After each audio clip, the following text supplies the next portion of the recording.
StrayAllDay.com. You're now tuned into the show where you learn discipline to show up day after day, do the work, confidence, and put yourself out there boldly and authentically, and the mental toughness to continue showing up, doing the work, putting yourself out there, even when the success you've expected to achieve has yet to be achieved. And on top of all this, you get a huge dose of personal initiative, which is the go-getter energy that moves any one of us, including yourself, to go and make things happen instead of waiting for things to happen. And then we put all this together into a series of frameworks, approaches, insights, strategies, and techniques all underneath the umbrella of one unifying philosophy that is called Work on Your Game. My name is Dre Baldwin, also known as Dre All Day, and welcome to the show. And today's topic is decision-making under pressure. And before we get into this, I remind you all of two things. First of all, my daily motivation and Monday motivation messages guaranteed to have you focused, sharp, and on point to start your day. All you got to do to get these is be a member of my text community, which is free to join. Send a text to the number 305-384-6894. And once we start sending that message out again, everybody who's in the community, you'll be getting that message straight to your phone. And again, it's free to join. Secondly, Work on Your Game University. That is where I'm working with top 2% performers. All right, this is where I'm looking for the ambitious. I'm looking for the people who are not okay with just being okay, the people who want to play the game of your career and your life at the highest possible level. And you understand that there's a certain level of mindset shift, strategic planning, systems, and accountability that are necessary for that to happen. Go to workonyourgameuniversity.com if I'm speaking your language. That out the way, let's get into the topic here today again, which is decision making under pressure. Now, definition of a decision is a conclusion or resolution reached after consideration. Definition of pressure is the use of persuasion, influence, or intimidation to make someone do something. So for this one, I don't need to give too much introduction as the topic is pretty clear. I just gave you definitions of the two words there that you would need to understand. And we're going to talk about how you will make decisions even when you don't have the luxury of time or space to make those decisions. Because it's one thing to make decisions, it's another thing to have to make a decision when there is pressure and you don't have, again, the luxury of doing things at your own pace. So this matters because this is going to happen in life. And actually, the more successful you become and the more ambitious you are about being successful, the more you're going to need to do this. So even if you are not as successful yet as you would like to be, and I would bet many of you who listen to this that you fit that description, you want to get ready for it so that when you do get there, you already know what to do. Point number one. Topic, once again, is decision making under pressure. Number one, do your fucking homework. That's the first point. Do your fucking homework. Do it. Say it exactly as I said it. All right. And I talked about doing your homework.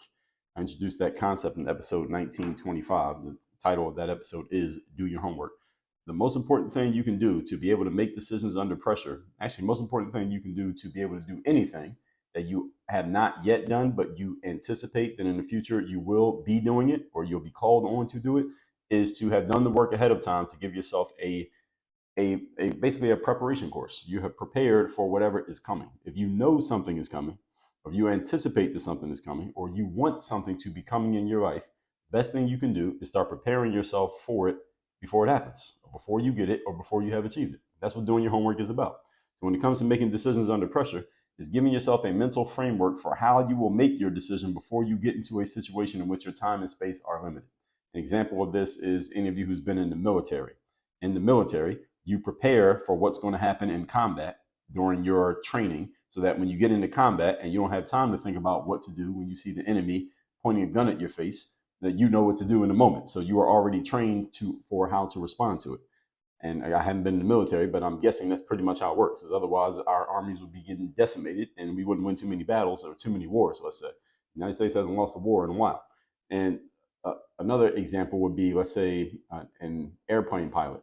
You train in, I believe they call it a flight simulator, which is like a big machine that simulates you being in an actual airplane, but it's not really an airplane, but it simulates the real experience. So, and I'm assuming that when someone is training to be a pilot, that you probably get wrenches thrown in your process where something goes wrong while you're flying this simulated plane, and you had to get trained on what to do when things don't go exactly as planned. So that if you get into a real plane and you're flying for real and something goes wrong, you don't panic and lose your shit, and you actually know how to respond, and you can avert a tragic situation, tragic life-threatening situation because you were trained ahead of time. So preparing to make decisions under pressure works the exact same way. When we get in this situation, if they say this, I say this. If this happens, this happens. These are the options that I have. You can prepare in this way for, let's say, in a sales conversation. Any of you work in sales, especially at the retail level, let's say you're selling things like insurance or cars or electronics, and every day you're having multiple conversations with prospects who are interested in buying, and they're going to give you different things. They're going to throw different stuff at you, ask you different questions, ask you for discounts, try to bargain with you, try to negotiate. The more prepared you are for whatever they could throw at you, the better you'll be able to deal with them in the moment, because you're not going to have time to say, okay, Mr. Prospect, let's pause this conversation while I go reference the manual and figure out what to say back to you. All right, that's not going to work. All right, you're going to have to be able to respond on your feet. So this is all about preparing ahead of time. This is just the work that you do up front. And let's remember, number one hallmark of a professional is preparation. Professionals do their homework. They get ready ahead of time before a situation occurs so that when the situation occurs, they are already prepared. Whereas an amateur waits till the situation occurs and then they try to figure it out. So which one are you, professional or amateur? The better you understand which decisions that you may need to make, since we're talking about decision making, which options may be available to you and what you can and can't do, the limits of what you can say yes to, what you can say no to, what you have to say no to, that better prepares you for dealing with any potential pressure that may be placed on you in the moment. Because see, the amount of pressure that you feel in the moment is really relative to how prepared you are. Because if I'm fully prepared for what you're going to do, then I won't feel pressure when you do it because I already know you're going to do it. Or I'll feel less pressure when you do it because I already knew it was coming. Pressure tends to create in people, or it tends to lead to anxiety, stress, fear in someone only when we were not anticipating the source of the pressure. If you're anticipating what the pressure is, then you're already ready for it, so you're ready to deal with it. We're playing basketball, for example. When I was playing, at the collegiate level, this happened a lot. We would be preparing for a team we were about to play, and we knew that that team liked to use a full court press defense or a full court trap defense. And this is basically where they put all this pressure on the ball handlers to try to force turnovers as quickly as possible. If we knew that the other team was going to do that, or what we would do is, in practice, is prepare against that exact type of defense so that when it happened in the game, we knew exactly how to respond to it. So the better prepared we were for it, we didn't feel any anxiety or stress when the other team went into a full court press. We knew exactly what to do because we were ready. We prepared ahead of time for it. So it didn't create any pressure on us, even though their purpose was to create pressure. So it's kind of like playing a chess game when you're going against at least an opponent that you know is coming. So the better you are ready, the less pressure you will feel in the moment. In other words, the better you know the terrain, folks, the lay of the land, before the battle, the better you are mentally prepared for whatever is coming in front of you. When you go into battle not knowing the terrain, not knowing what's happening, you're going in cold and you have no experience, then anything could throw you off. Now, you can go in cold to a situation. Let's say you don't know who your opponent is going to be or what the situation is going to be, but you're highly prepared because you've practiced for a lot of different contingencies and a lot of different options, then you'll be ready to deal with it. I think of a boxer like Floyd Mayweather, who was famous for not really watching much film on his upcoming opponents, because he said, I know the game of boxing really well, which he did. And he would say, I'll get into the ring and I'll find out what their game plan is when we get in the ring. I'll figure it out right there on the spot. And then as the rounds go on, I learn more and more about what they're capable of doing and what they're not capable of doing. And then as the fight goes on, he starts to take away whatever their strengths are or whatever their plan was. And he ends up beating them. And as Floyd retired as an undefeated fighter, I think we have to agree that he was pretty good with that strategy. That worked for him. Sun Tzu wrote a book called The Art of War. If you have not read that book, it's called The Art of War. It's a very famous book. And in that book, Sun Tzu talks about when you know yourself and you know the enemy and you know the terrain that you're going to be fighting on, in 100 battles, you will never be in peril. Peril just means trouble. And if you don't know yourself or don't know your enemy or don't know the terrain, or even worse, you don't know any of the three, then you're going to be in trouble every battle that you're in. So this is all about the preparation. And again, professionals are always prepared before the situation. Point number 2. Today's topic, once again, is how to make decisions under pressure, decision making under pressure. Number 2, mindfulness and meditative practice. In one of my favorite books, The 33 Strategies of War by Robert Greene. Notice we mentioned war twice here. I mentioned 3 times already here in this episode, because any situation you're going in which there is pressure, there's a war going on. It may not be a life or death type of war, but it is a war and it's a battle. Somebody's going to win and somebody's going to lose. So in the 33 Strategies of War by Robert Greene, he talks about maintaining your presence of mind amidst the tumult of the situation at hand, amidst the tumult of events. That's what this point is about. The reason why people do mindfulness and meditative practices, I do this every day myself, is not so that we feel good during the moment of practice. So let's say you do 15 minutes of mindfulness every morning. is not for that great 15 minutes. It is so that when you get into every other moment of the day in which you are not practicing, you've already practiced getting yourself into a calm or zen-like state. So you know what it feels like to get there, so that when you get into the everyday life situations, you know how to get there because you practice it so many times. Again, this is the preparation you're doing before the situation occurs. Legendary basketball coach Phil Jackson, who coached the Chicago Bulls and the LA Lakers, he would have his players do mindfulness and meditation practices way back in the 90s and early 2000s, way before it was popular, before this kind of stuff went mainstream. He would have his players, and he coached some of the best players in the world, like Michael Jordan, Kobe Bryant, Shaquille O'Neal. He would have these guys who were the best in the world at what they did practice this stuff to get them used to calming themselves in the midst of a challenging situation so they didn't go crazy or lose their presence of mind when they were in the middle of a game. And let's say if the other team, if any of you watch basketball, or you remember watching when Phil Jackson would coach teams, his team would be losing.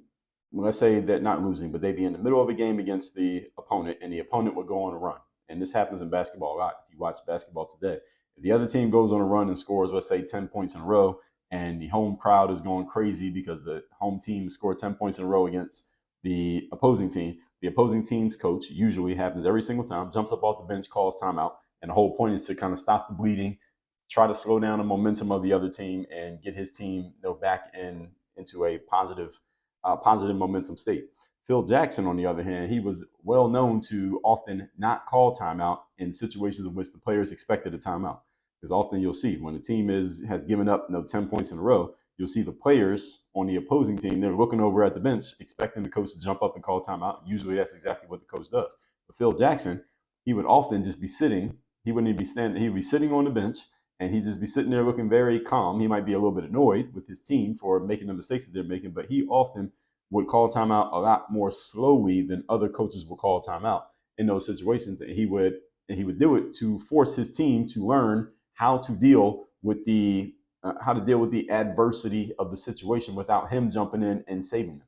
They'd be looking over at him, and he wouldn't do anything, and he'd just be looking back at them. And they would have to keep playing, and they would figure it out. And this helped build the mental toughness for his team, so that when they got into real serious situations, such as the playoffs or the NBA Finals, they didn't lose their heads when the other team went on a run. And again, just like Floyd Mayweather, Phil Jackson was a very successful coach with his process. So I think we can look at that and see that there's something to be learned from that. That he would get his players ready in practice with the mindfulness and meditation exercises. And then even in the games during the regular season, when the outcome of the games didn't matter as much, but they still mattered, he would let his team play through the adversity. And then when they got into the playoffs and there was adversity, because anytime you're at the professional level, the other team's going to make some good plays. Just like in boxing, you fight against the best boxers, somebody's going to land a punch on you at one point or another. Do you lose your shit when that happens? And Phil Jackson's teams generally didn't lose their shit. They maintained their focus, and they maintained their presence of mind even when the other team was doing well against them, and they were able to fight back. And for the most part, they ended up coming back and winning. Phil Jackson, 11 championships as an NBA coach.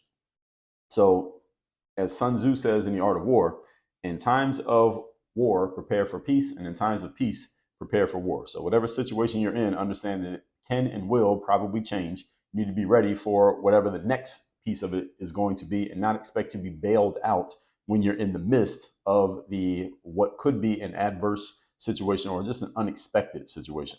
Maintaining your presence of mind. So the more mindful you are and the more control you have over your emotions and over your mindset in times of peace, the better you'll be able to do so in times of war. Point number 3. Today's topic, once again, is decision-making under pressure. Number 3, trust your preparation if you have actually done it. Now, so you can't trust preparation if you haven't actually done it. So that's why point number 1 was point number 1. Right? In moments of crisis, folks, the first person I heard say this phrase was Tim Ferriss, the podcaster and author. He said, in moments of crisis, people do not rise to the occasion. You fall to the level of your training, is the word that he used. I'm going to say you fall to the level of your preparation, if you have done any preparation. So when you hit a crisis point, if you haven't done any preparation, then you're just going to get tossed around and controlled by the situation. But if you have done some preparation work, then that's the level at which you're going to prepare, that's the level at which you're going to perform, the level at which you have prepared. And this is why in the sports world, coaches would always say to us players, you will play how you practice.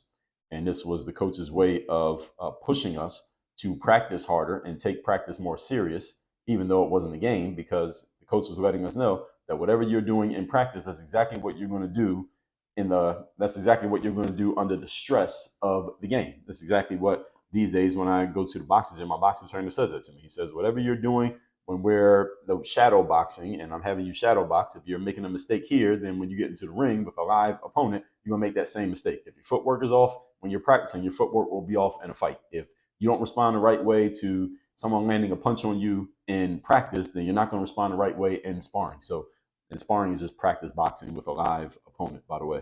So it's the exact same thing that gets said in every sport, and it's the same thing I'm saying to you all, even if you're not playing a sport, that you will perform the same way that you prepare. Therefore, if you don't prepare at all, you probably won't get many chances to perform once you do get on there, because you're not going to perform very well unless you happen to be extremely lucky or extremely talented. Most people are not both of those at the same time. Most people are not either. So it doesn't mean you can't be good. Doesn't mean you can't be a professional. You don't have to be lucky or talented to be a professional. You just have to be thorough at what you do. So falling to the level of your preparation is about something that we just talked about a few days ago. Episode that we had, let me see how many days ago that was, just 2 days ago, we talked about raising the floor. What is raising the floor about? It's about raising your standards and raising the baselines of what is expected of you. So if your preparation has a raised level, then guess what? When you get into a challenging situation, you're going to fall to that level, but the higher that level is, the better you'll perform, even when things are not going the way that you expected them to go. So if you're not prepared at all, again, you're going to be exposed. And if you're fully prepared, that preparation will show. As they say, the cream always rises. If you're doing the preparatory work and you're getting yourself ready, once you get your opportunity, it will be obvious that you've been getting ready. In playing sports, as I said, coaches and trainers would always drill us, have us do stuff over and over again, the same things over and over again, so that when we got into the live action of the game, you would do it automatically and without thinking. And any coach I can remember as a player, anything that they had us practice over and over again, usually that's exactly what we did. We would execute it the right way in the game. Now, sometimes executing it the right way still didn't lead to the desired outcome. Somebody may miss a shot, or we don't know how the defense is going to respond, but we did execute it because we had the repetition and the muscle memory of doing the same things over and over again. And that was the very point of having done the training in the first place. So you want to prepare yourself in the same way for your situations in life and whatever you're doing. This is the discipline of doing the work before the work. And we've talked about this as well. You cannot trust preparation that you have not done. You cannot trust preparation that you have not done. So making decisions under pressure, even when fully prepared, does not guarantee that you will always be correct. Doesn't guarantee that you'll always come out on top. Because again, you don't control what the other side of things is doing, and we don't always control outcomes. But if you know you have done the work and you have been disciplined in your preparation, you can bet that more often than not, you will get the outcome that you want. Again, as long as you stay in the game long enough. Doesn't mean you're going to win every time, but you'll probably come out on top more often than you'll come out losing if you have done the work and you're thorough with what you do. Let's recap today's class, which is decision making under pressure. Again, a decision is a conclusion or resolution reached after consideration, and pressure is the use of persuasion, influence, or intimidation to make someone do something. So if someone is making you make a decision for whatever reason, and it's real, how do you make decisions in those situations when you do not have the luxury of time and space? Number one, do your fucking homework. All right, every high level performing professional does their homework, i.e., they are ready before they get into the situation in which they are a professional. Amateurs wait till they get there and they try to figure it out. Professionals never make that mistake.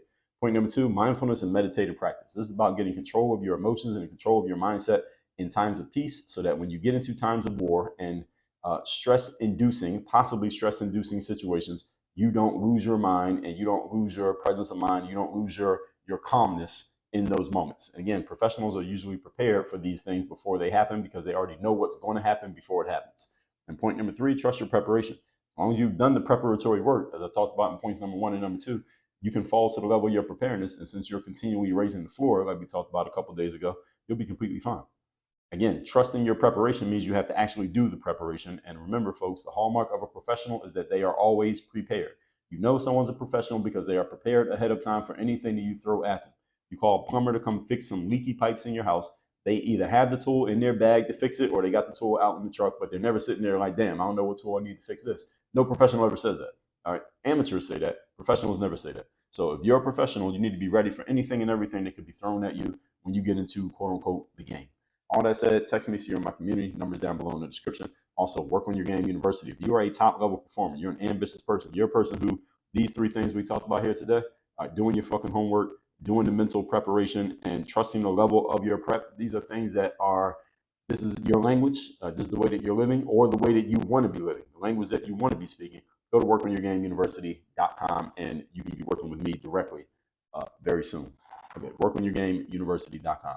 Work on your game. Dre, all